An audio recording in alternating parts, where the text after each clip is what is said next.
өзүңүз билгендей ушул шайлоо башталгандан бери андан сырткары дагы ушул өлкөнүн башкаруу формасын тандоо боюнча референдумду бекиткенден кийин эле ушул Бишкекте байма бай бир уч кайсы бир топтор референдумга каршы ар кандай акцияларды, митингдерди өткөрүп келатышат. Деги эле ушулардын себебине токтолсок, эмне үчүн булар ушул референдумга каршы болуп жатат? Булардын мындай мамлекет үчүн, эл үчүн, стабилдүүлүк үчүн ушу жакшы заман келсин, ушундай бир мамлекетте кандайдыр бир порядок болсун дегенди булар каалабаган адамдар да. Анткени референдумга биз биринчи бир баш мыйзамды алып чыгалы деп этикпи, баш мыйзамды өзгөртөлү, башкаруу системасын мындай бир жөнгө салалы, башаламандык башкаруу система болбосун, бир системага салалы деген күндөн баштап эле булар жок андай болбойт деп чыгышты.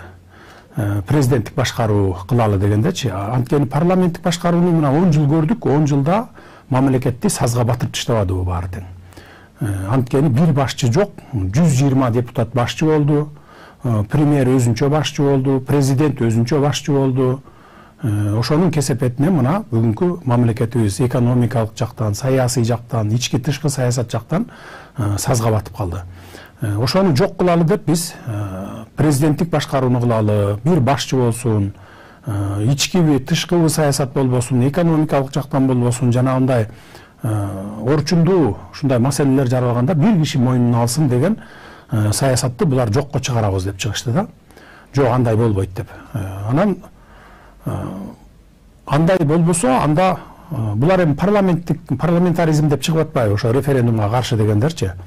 Анан биз мына менин жеке сунушум менен анда конституцияны мындай жылдырып туралы, четке жылдырып туралы, эл менен эсептешип, элдин оюн билип алалы деп туруп референдумга чыгарбадыкпы.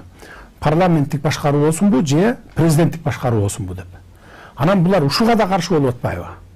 Анткени биз элдин оюн билели деп атабыз да. Эл кайсы башкарууну каалайт? Парламенттикпи же президенттик башкарууну деп. Анан мунун эмнесине каршы чыгат мен таң калам да. Анткени биз эл менен эсептешишибиз керек да. 30 жылдан бери булар эл менен эсептешкенди унутуп калган. Кыргызча айтканда көздөрүн май басып, мына биз ушундай саналуу эле топ чечебиз. Эл силер бай никтосуңар, эч ким эмессиңер. Биздин айткандай болот деп 10 жылдан бери өзлөрүнүн каалагандай конституциясын каалагандай кабыл алып, мыйзамдарын каалагандай кабыл алып келген да. Эл менен эсептешкен эмес. Анан бүгүн биз эл менен эсептешели, элдин оюн билели, көпчүлүк эмнени каалайт экен? Президенттикпи же парламенттикти каалайбы? Ушуну билип алып, ошого жараша анан башкаруу системасын түзөлү десек, ошого каршы чыгып атышпайбы? Көрдүңүздөрбү, бул деген сөз 30 жылдан бери ушул кайсы бир топ өзүнчө бир булардын каржылануусу да аябай жакшы деңгээлде каржыланат экен. Булардын баягы бир ушул коомчулук арасында мындай бир оозунда сөзү бар, тың сүйлөгөн адамдарды алып алат экен дагы, анан ошолорду алдыга коюп коюп эле өзлөрүнүн мындай бир жеке кызыкчылыгын, ушундай бир саналуу гана адамдардын кызыкчылыгын көздөгөн топ ошон үчүн баягы референдумга каршыбыз деп чыгарып атат да. Бирок белгисиз да азыр эртең эл эмнени кабыл алат. Балким булар айткандай чындыгында эле референдумга каршы болуп, жок биз парламентаризмди кабыл алабызбы деп добуш береби көпчүлүгү, же болбосо президенттик башкарууга биз макулбуз, биз ошону кабыл алабы деп добуш берери белгисиз да. Белгисиз да мисалы.